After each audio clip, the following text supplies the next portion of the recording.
Ce joueur souffre d'une nonchalance extrême. Niveau « je m'en fiche même de ma propre carrière ». Juste avant de rejoindre Crystal Palace, d'anciens messages de lui ont fuité et on le voyait critiquer son propre club, disant que c'était une petite ligue et que ce n'était pas son niveau.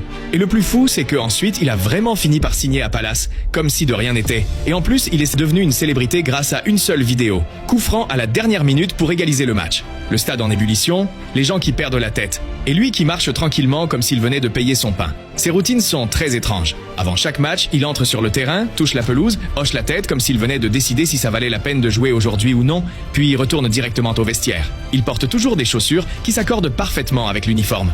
Même couleur, même vibe, comme un personnage de jeu vidéo avec un skin fixe, les grandes marques lui ont proposé de l'argent et il les a toutes refusées parce que le gars met ce qu'il veut.